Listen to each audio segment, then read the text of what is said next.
Start. I guess it's recording now.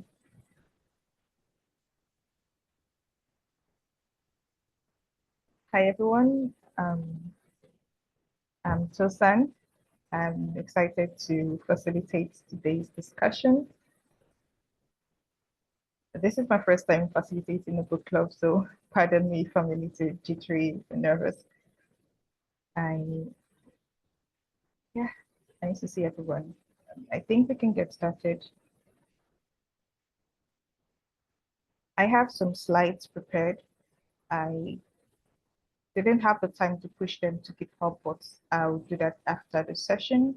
So for now, I'll just share from my end, if that's okay.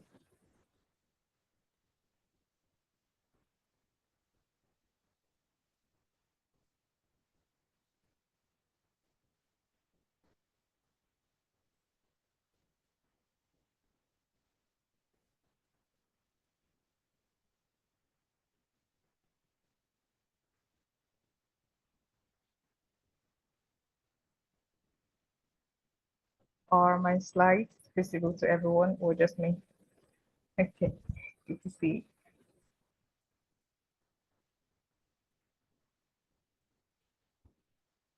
Thank you for the thumbs up, Federica. Yes, so today we're discussing the second chapter of the book, Introduction to Health Metrics. So it's an introductory chapter, as the title implies. We're just going to have a very good overview of what health metrics are, get to understand a few of the major health metrics that are out there, how we can make use of them. There's also a history, so we can get to understand how health metrics got to be about in the first place. And in the first introduction, in the introduction to the book, that's what we talked about last week. We understood that health is getting a broader definition so far. If we look at the WHO's most recent definition, we see that it now includes physical, mental, social aspects beyond just the absence of diseases. So that's why the concept of health metrics are becoming very important and very popular. So we can get started. Yes, the basic question, what are health metrics or what is a health metric? It's just simply put, methods that we can use to measure health trends or health outcomes in a population. So if you have like students track their grades in a report card, health metrics are how we can track the health of the population. Different metrics are available. So some of them are life expectancy, mortality rate, disability adjusted life years, or quality adjusted life years. So these are examples of health metrics. And they are super important because they help us in tracking diseases and setting up health policies, because we know that policies are backed up with data. So we need the relevant data, the relevant trends, the relevant information to back up whatever health policy is going to come into play. And of course, they help in improving existing policies, so improving public health in general. So health metrics are super important. Now, brief history, which is also very interesting. How exactly did health metrics how was the concept born? How did it form over the years, over the eras? So the same way we can talk about epidemiology without mentioning John Snow, we call him the father of epidemiology. There's also a John in health metrics. So it's John Grant. He was like an early data analyst, just without the computers and the R and the modeling. So he took handwritten records of deaths and births, discovered patterns such as infant mortality rates. He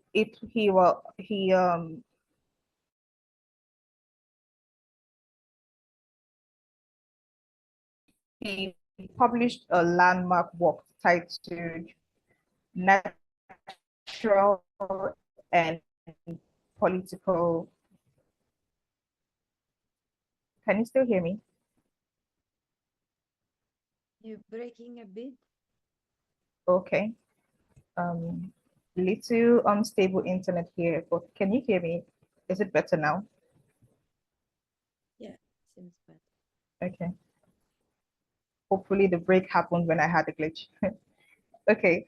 So in 1662, Brown published a very popular work titled Natural and Political Observations Made upon the Bills of Mortality. The Bills of Mortality were weekly and annually releases that contain data about birth rates and death rates and group with gender and all of that. So he used that data available to identify trends at the time, and what the ideas and the observations that he made, they formed the concepts of life expectancy and mortality rates. He also did comparisons with age and gender. So we can see some basic data analysis going on here, just without the advanced tools. That's how he became known as the father of demography and statistical analysis. That this is all in the 17th century, where we can trace health metrics back to. Moving on to the 19th century. So in the life tables were invented and they got really, really popular. So because of advancement in mathematics, in statistics, in medicine, there were more variables that could be tracked. There were more data that could be collected. There were better ways to structure and store this data. So that's why we have the life tables, and they became more popular in the 19th century. And they were used in insurance, in military planning, in public health as expected. That's in the 19th century. And moving on to the 20th century, we have the refining of health metrics. Now, a popular name in this century is Mary Dempsey. So she wrote an article in the 1940s that was titled Years of Life Lost for the National Tuberculosis Association. And that was the very first time the concept of time lost was used as a metric for health. So she introduced a very, very important concept. Later on, this is what we will build into disability adjusted life years. So she started this, and advancement in her work followed. So people built upon all she did. In the 20th century, we also see a lot of expansions and refinements of health metrics. So there's the widespread adoption of life tables, like we said. There's the modification of expected survival time. So we have more weighted metrics like disability adjusted life years.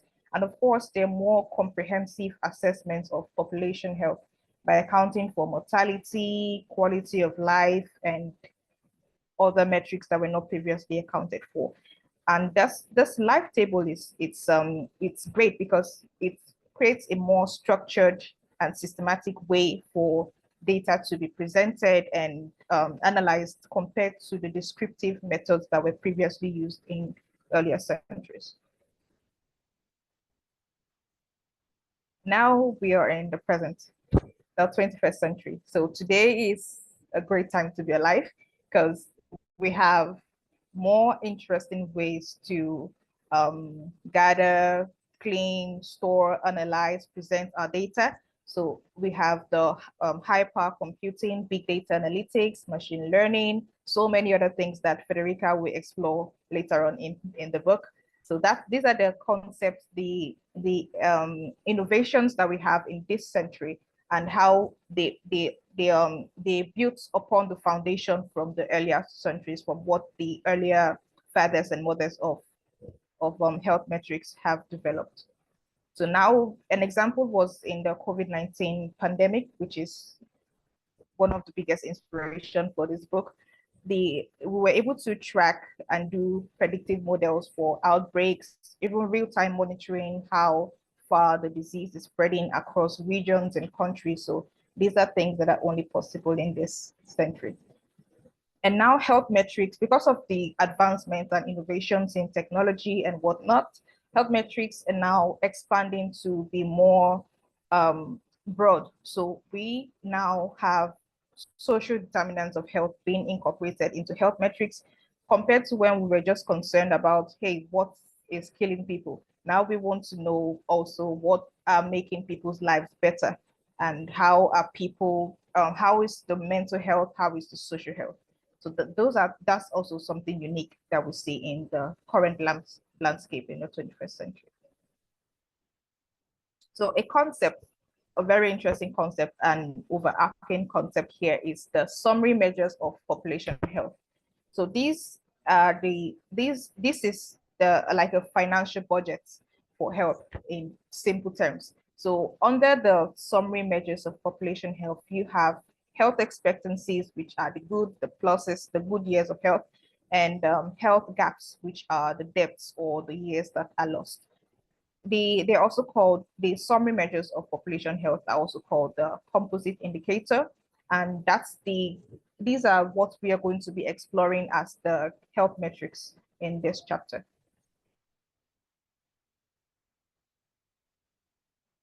So the two broad classification, like we earlier said, is the life expectancies and the life gap. The health expectancies and the health gap. So the health expectancy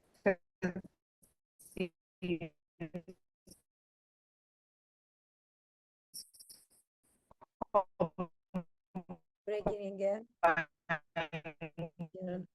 Your voice is breaking.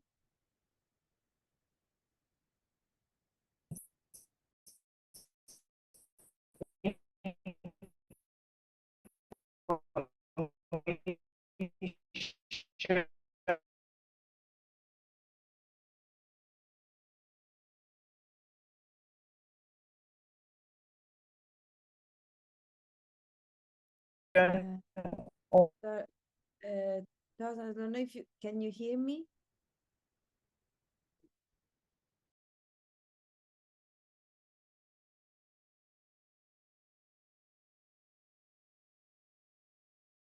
She will be back soon.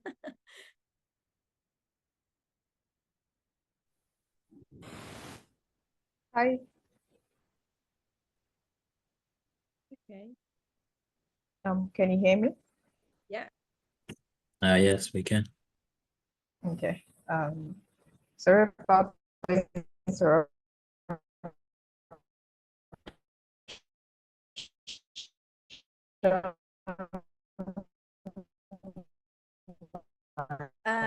Maybe we cannot hear you. Sorry, Tosan, can you hear me?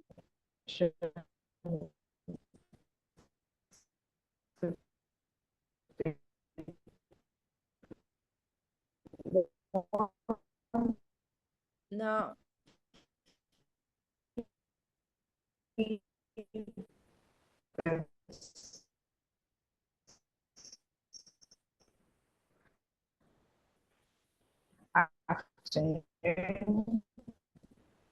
No, we cannot hear you. Maybe try using your browser. Hello? Can you hear me? No.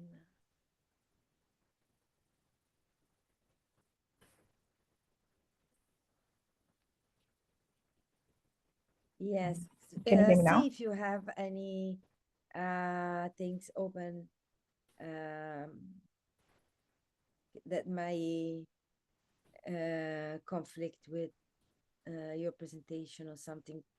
Close everything else. Leave just Yeah, everything else is paused.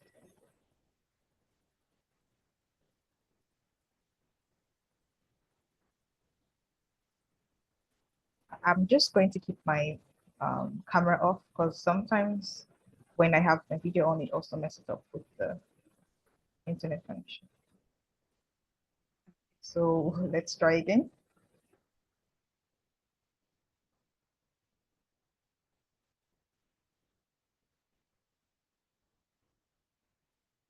I need permission to share my screen again.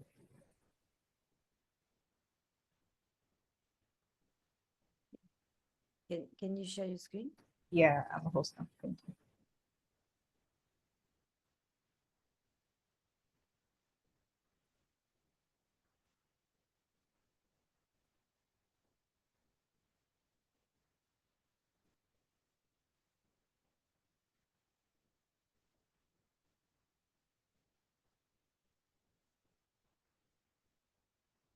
Second.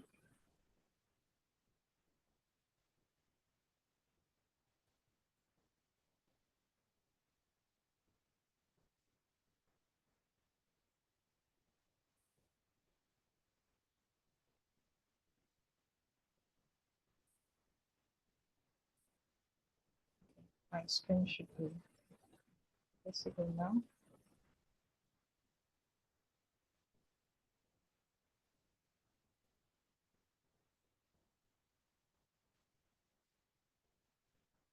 So as we were saying before the internet cut me off shortly, we have the summary measures of population health. And these are broadly categorized into the health expectancies and the health gaps. And the health expectancies combines the information on mobility and mortality to present the average number of years an individual can expect to live in good health. And health gaps, that's the difference, the word gap. So it's just like the difference between the actual health of a population and some stated norm or what we call the ideal. So when there's a gap between what is actually happening and what should be happening, ideally, that's the health gap. So one of the summary measures is, and a pretty popular one is quality adjusted life years. Now, quality adjusted life years measures both quality and quantity of life. And one quality adjusted year is, that's one Kali is equal to 1 year of perfect health. So it's like a scale where the 0 health is it's death. And when there's 1, it's perfect health. So anywhere in the middle. So that's one quality adjusted life year. And it's often used in healthcare for budgeting and treatment evaluations. So we tend to rate the effectiveness of, or rather, it's what people would do, the effectiveness of a treatment option using their quality adjusted life year. So how many Kalis can we get from this intervention compared to this intervention? So it's also used in budgeting, treatment evaluations. Yes, but there's a criticism that arose with the quality adjusted life year because um, some people tend to, or some people argue that quality adjusted life years discriminate against individuals with disabilities because they assume a lower quality of life for certain conditions. And in response to this criticism, some organizations have started rethinking their use of quality adjusted life years in healthcare policies just to promote fairness. I just have a little example here. So just to illustrate how we said this this particular health metrics can be used in healthcare budgeting or evaluating treatment intervention. So perhaps there's a particular cancer treatment option that is expected to generate 1.2 quality adjusted life years per year. That's a total of 2.4. And then there's another one that is expected to generate a total of 2.25 quality adjusted life years. So because we've given a quantity or a metric to evaluate these two interventions, it's easy to put this against cost. So if treatment A costs this and treatment B costs this, we can easily say, oh, is this amount worth this quality adjusted life year, or is this amount worth this quality adjusted life year? At any point, if anyone has a question or a comment, very much appreciated. You can feel free to unmute your mic and let's hear you. So we're moving on to the second health metric, disability adjusted life years. So this simply focuses on the lost healthy years due to disease or disability. So under this, we have measures of disease burden based on years of life lost, that's following premature death, or years lived with disability of any kind. And it helps compares health across countries and guide investment. Particularly, this metric is useful in determining diseases that have the greatest burden. So we can look at the disability adjusted life years that is associated with malaria or associated with tuberculosis or associated with diabetes. So it's giving that measure can help us rate exactly what diseases we should be prioritizing in our fight to promote good health. Again, an example is just an example. This is not rooted from any statistics or anything. So maybe HIV/AIDS in Africa causes a high number of DALYs following early deaths and or years with the illness, because HIV/AIDS is chronic.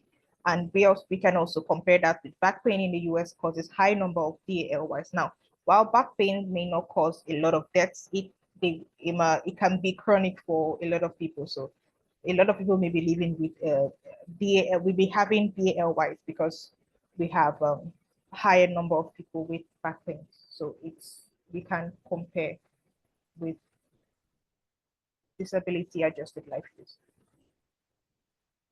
The next metric is health adjusted life years. Now, this is a combination of quality adjusted life years and disability adjusted life years, and it measures both disease burden and quality of life. I like how these metrics are getting more comprehensive. So we have one that is looking at just quality of life. We have one that determines disability, and now to have a broader look or a bigger overview, we have one that considers both of them. So it's more comprehensive. And it's, yes, of course, provides a more comprehensive health assessment. And all of this, they tend to overlap in their uses because all of these metrics are relevant in public health research, in policy, and also this is used in public health research to track chronic disease trends. And of course, chronic disease trends will be tracked probably when the government have they're trying to decide on health programs that they should be focusing on. So it's important to have these metrics to help have that in place. So an example here is maybe perhaps a public health team wants to compare two countries. So country A has high life expectancy, probably 8 years, but a high disease burden. And then country B has low life expectancy, for maybe 75 years, but overall health, so better health. And now using health adjusted life years will give a more bigger look. So we can see that country A has 15 years of poor health and country B has only 7 years of poor health. Ordinarily speaking, people will just tend to say, oh, country A is way better or country A is healthier than country B. But looking at both the DALY and the QLY concurrently will help you see bigger that it's not just about the life expectancy. Are we having more life in good health or more life in poor health?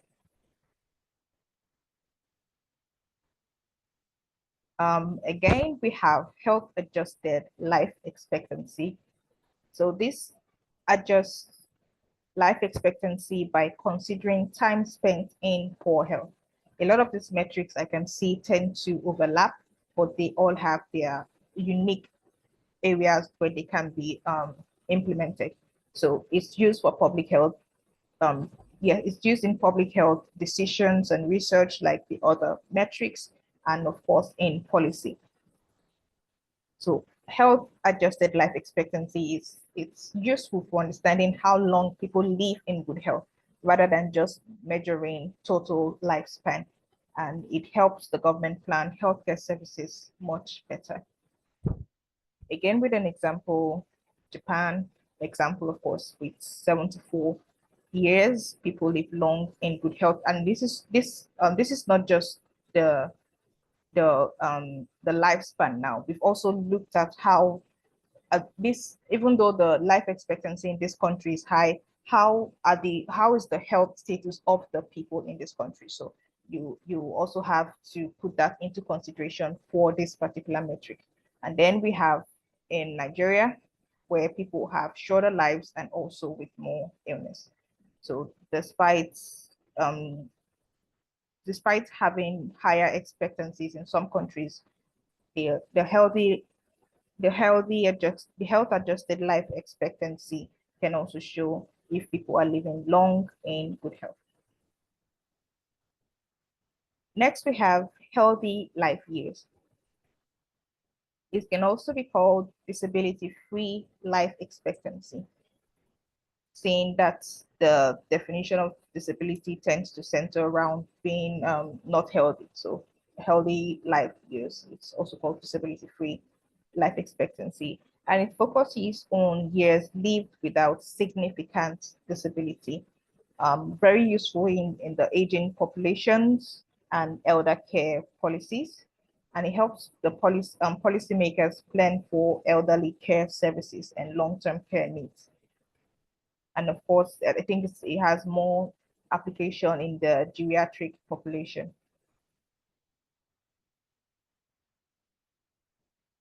Again, an example.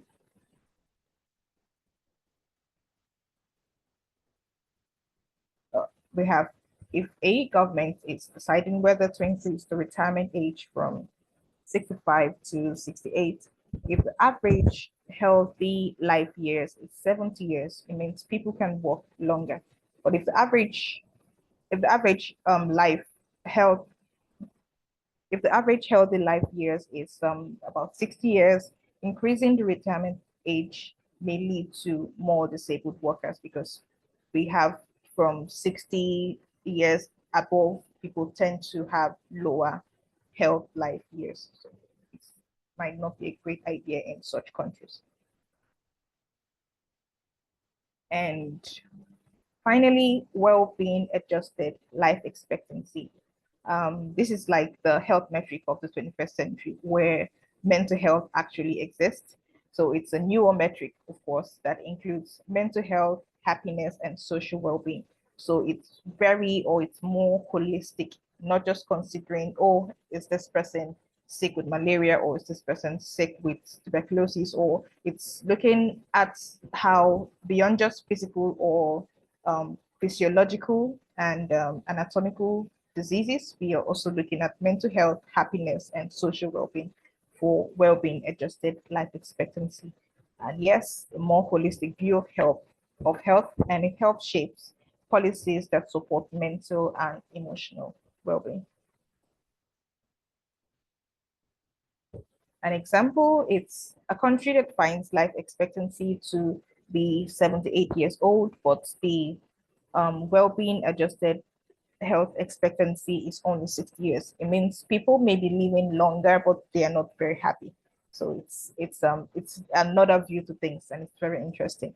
So that can prompt the government or whatever health body is prevalent in the country to target more mental health associated programs and community support to improve the well-being adjusted health expectancy of the country. Mental health is super important. So to wrap up with the presentation, the role of health metrics in global health. So health metrics, it's super useful because a lot of top health organizations use them. That's what drive their policies, the reports they release. So it's used by major health organizations like the World Health Organizations, the European Commission, Institute for Health Metrics and Evaluation. And their goal is simple. They want to monitor progress, they want to guide policies, they want to allocate resources efficiently and avoid wasting. So they rely on health metrics for these.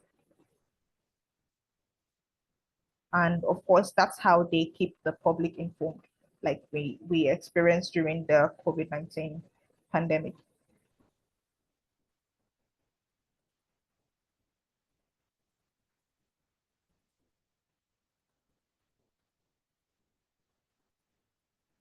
To conclude, we've seen so far what health metrics are, and how they've developed over the centuries, how it started from simple pen and paper analysis of some data that are released weekly by June Ground, and then it's moved to more structured approach with the live tables and even more structured and complex analysis like we can find in our century today. And we've seen how health metrics have been updated.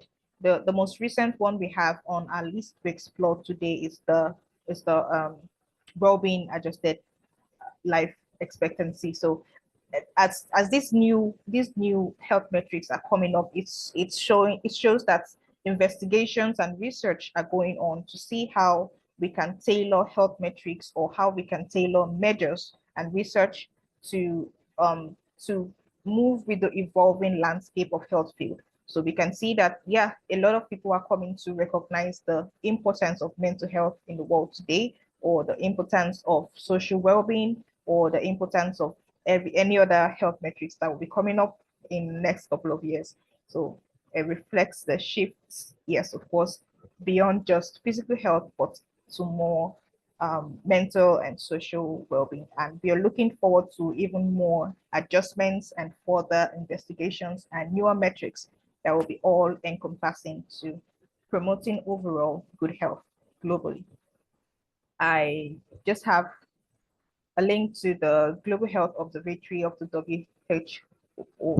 So I can post the link in the chat here. You can just have a look at the different metrics that have been that are being tracked by the World Health Organization.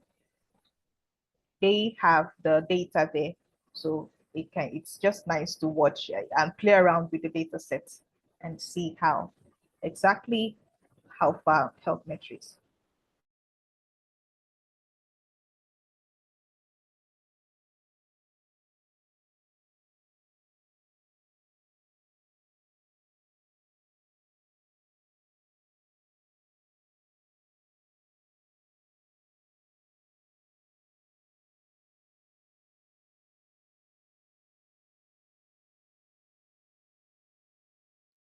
Okay.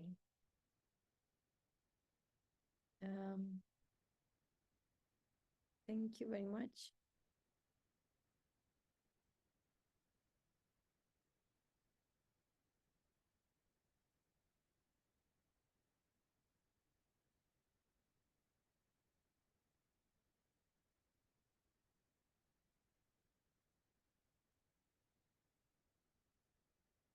Yeah, sure. I can paste the last link.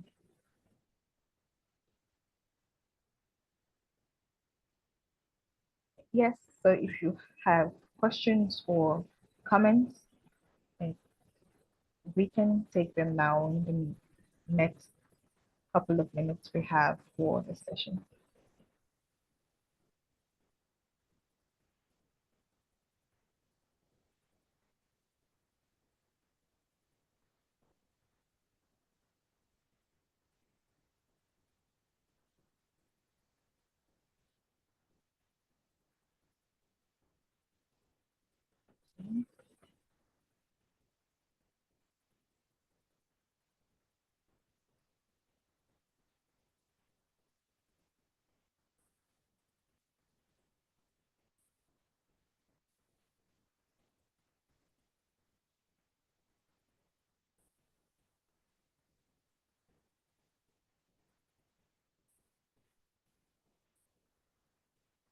Okay, if you have questions or comments.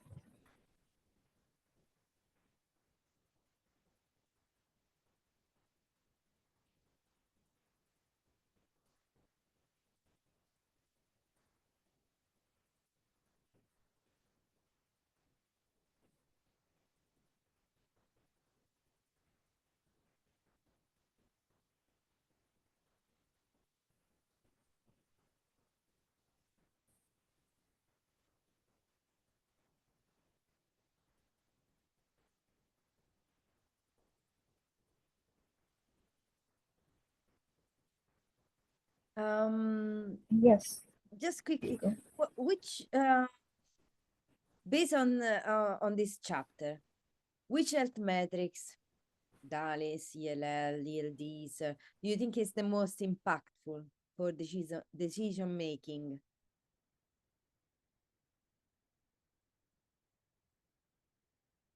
Which one would you use most and why?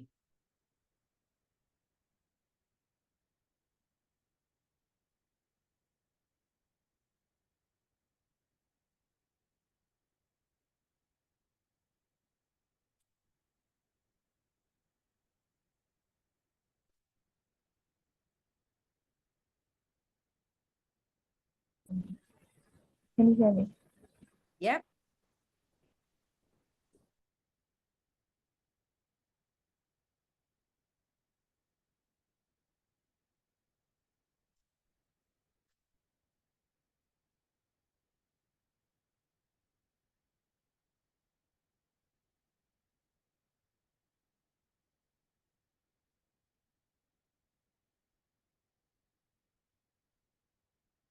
Anyone else that would like to, give a thought on this? Like, so we hear a lot about talking about DALYs, and it seems like it's the most important one. This includes fatal and non-fatal outcomes.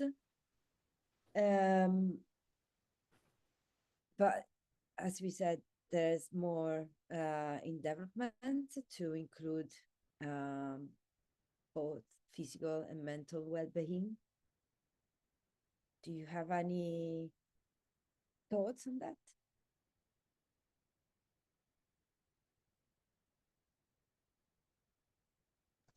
Yeah.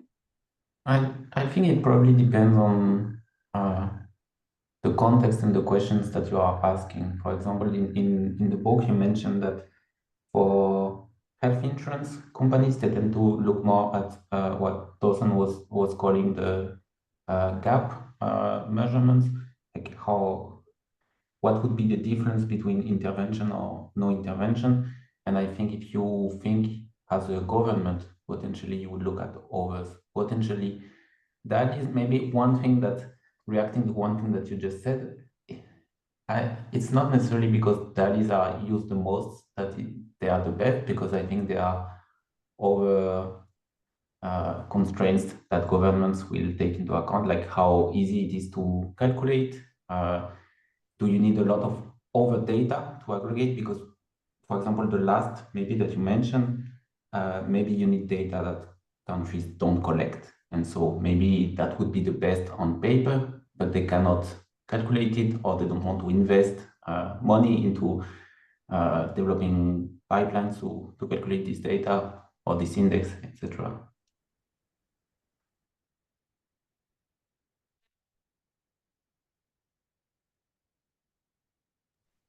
Point.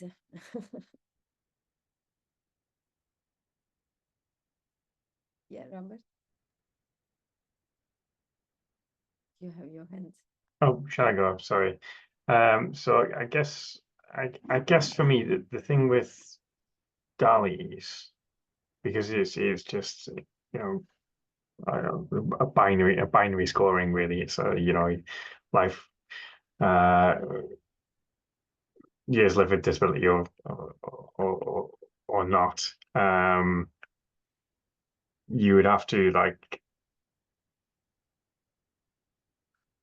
you've got to compare, I guess, the same disease, because otherwise, you're trying to compare there may be certain chronic conditions where the burden of that disability is relatively low.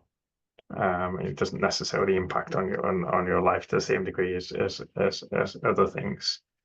So consequently, something like a QALY, which explicitly takes into account the degree of impact, probably more perhaps more useful in that sense. but again, I think it's already been pointed out. This depends on the kind of the question you're interested in, and whether you want to whether you're comparing, the impact on different countries, or whether you want to use this for like questions of cost effectiveness.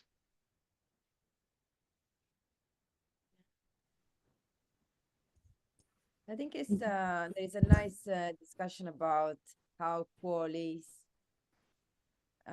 needed to be like sort of updated, including that part of the population that is affected by accidents or injuries that are not fatal, and as well as a more improved like way to focus on different cohort of the population, and so police sometimes cannot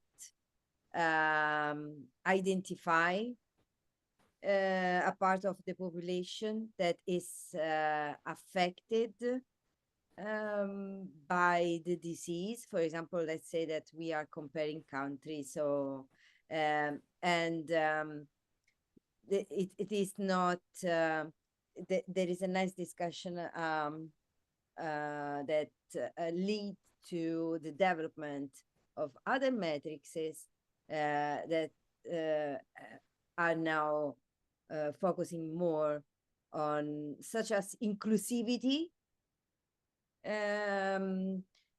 to be able to include more a larger part of the population,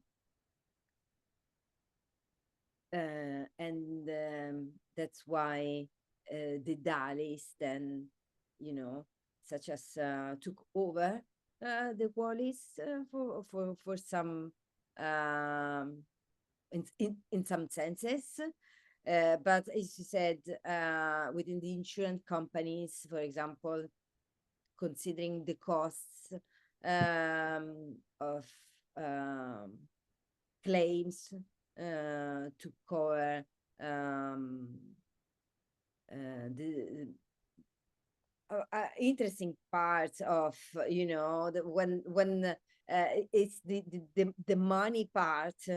So to identify what the right amount of money to cover a particular disease or particular outcome of a disease or injury, it's somehow difficult.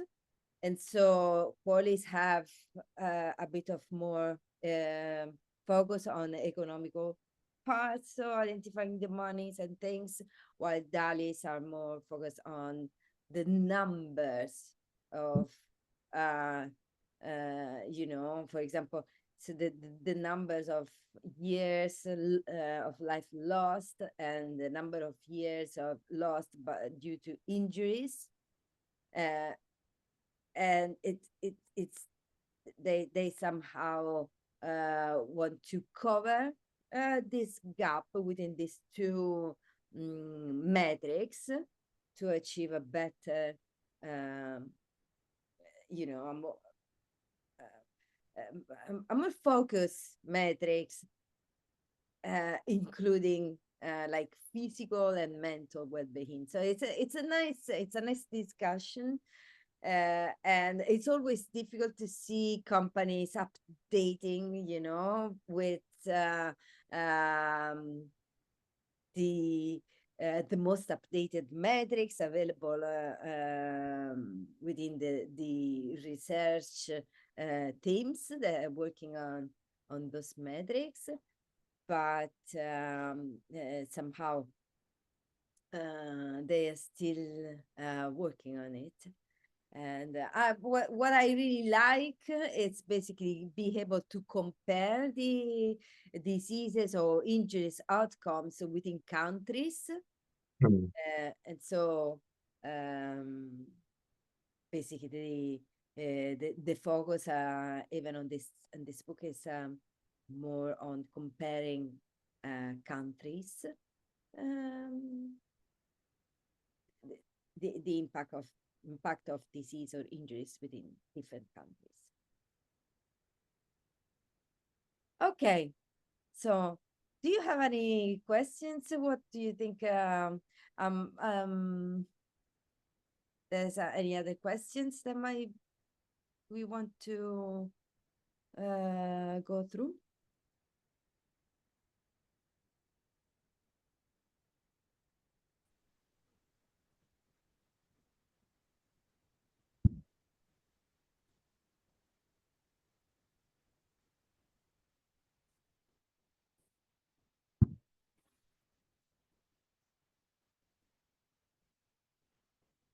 Can anyone hear me?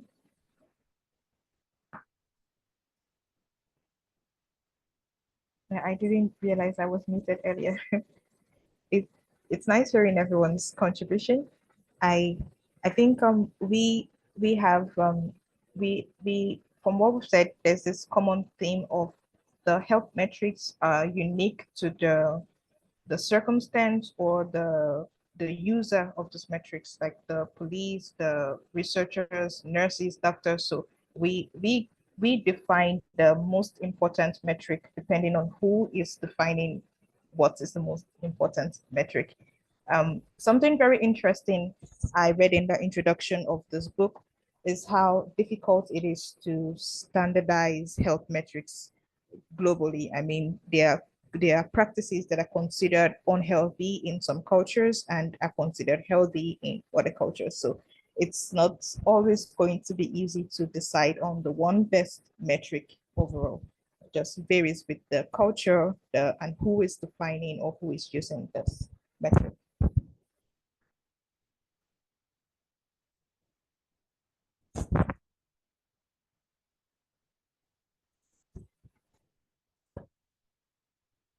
Okay, thank you.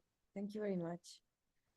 So we look forward to the next session next week with Robert. He will lead us to chapter 3. So looking forward to meeting all of you next week. Thank you very much. Thank you.